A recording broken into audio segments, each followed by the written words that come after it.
مساء الهنا، ازيكم؟ احنا بنكلم الاطفال عن رمضان من اول ما يبقوا عمرهم 3 سنين مثلا، بيقدروا يستوعبونا ويفهموا يعني ايه رمضان واحده واحده وفانوس وصيام والكلام ده.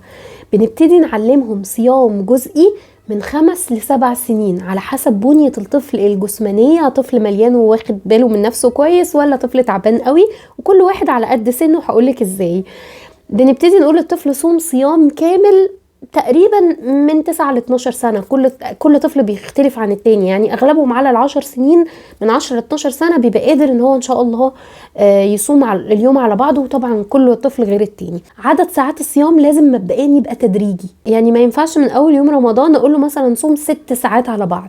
لا، انا بدرجهم ومش بزودهم كل يوم ساعة، لا انا بزودهم كل 4-5 ايام ساعة او ساعتين على حسب عمر الطفل. طب ابدأ بكام ساعة؟ والله لو طفل صغير مثلا 6 سنين حاجة في العمر ده، ممكن تبدأي من ساعتين، وهنبتدي كل 3-4 ايام على حسب تقبل الطفل نزودهم تدريجيا.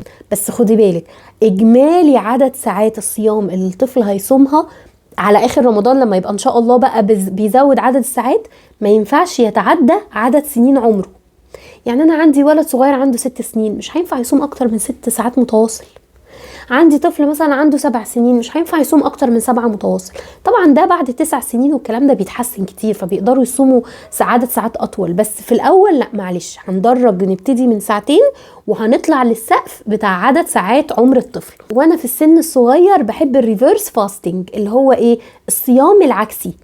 زمان واحنا صغيرين كان بيقولوا لنا مثلا صوموا من الصبح للظهر، بعد شوية صوموا من الصبح للعصر. لما كبرنا لقينا انه علميا وصحيا افضل للطفل انه يصوم بالعكس. يعني مثلا انت النهاردة هتصوم من العصر للمغرب وهتفطر معانا في المغرب. فنمرة 1 بنختار وقت ما يبقاش حر قوي فالطفل ما يفقدش سوائل كتير. نمرة 2 بيبقى انا ضامنة ان هو اكل طول اليوم فمش هيدوخ مني لو صوم من العصر للمغرب.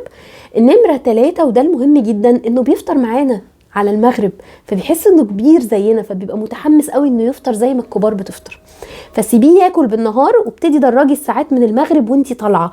مثلا النهارده هتصوم من العصر للمغرب، المره الجايه هنرفعها شويه نخليها من الظهر للمغرب، لغايه ما تكبر وتبقى بتصوم من السحور لغايه الفطار.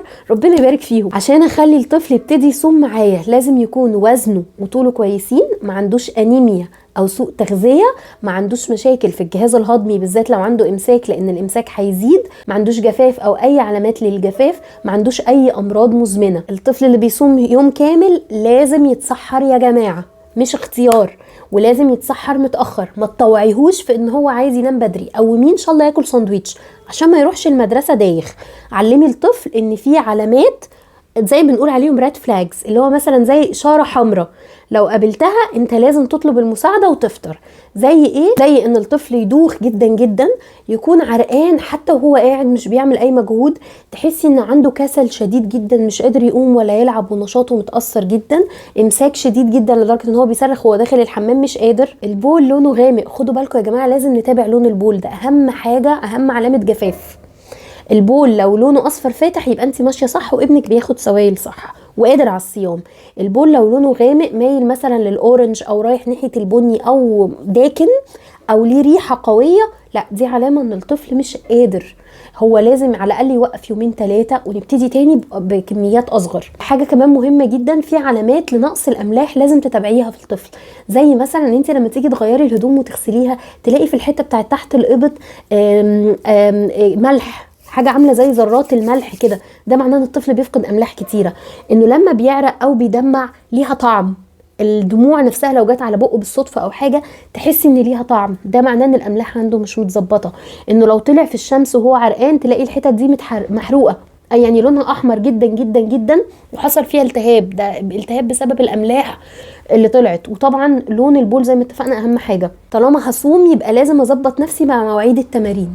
في السن الصغير اللي هو مثلا تحت 8-9 سنين ما ينفعش يبقى صايم وبينزل يعمل تمرين في عز الحر. لما هيكبروا هيعملوا دورات رمضانيه وهيعملوا كل حاجه وهيجروا وكل تمام.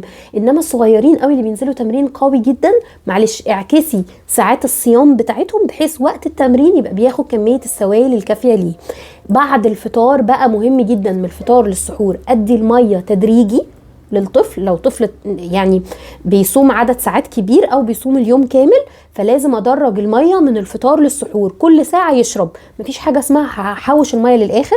قللي العصاير والسكريات على حساب ان انت تزودي الميه، لان السكريات هتسحب الميه اللي في جسمه، انما الميه او الشوربه او اللبن هتفضل في جسمه فتره طويله. ممكن تدي الطفل تمر، هيديله تمريتين مثلا او 3، هيديله الطاقه، هيديله حديد، هيلين معاه شويه من الامساك، فبيبقى لطيف جدا ومفيد جدا على فكره. على فكره حتى الام اللي بترضع تاخد تمر هيزود لها اضرار اللبن. زودي الخضار في الاكل عشان خاطر الطفل يدخل الحمام يبقى فيه الياف بياخدها. دخلي زبادي، دخلي خيار وحاجات غنيه بالميه عشان يوصل له سوائل كتير. على قد ما تقدري المقليات بالذات السمبوسك خليها بالعقل، يعني انا مش بقول نمنعها بس بالعقل. مش هينفع نقعد على طبق كبير كله بانيه وحاجات مقليه ومحمره والطفل ده هيصوم تاني يوم. فمحتاج طبعا نشويات معقده وحاجات تساعده. نشويات معقده دي زي ايه؟ زي بليله على السحور. الاطفال اللي بتحب الشوفان دول نادرين جدا، بس ممكن تعمليها مافن.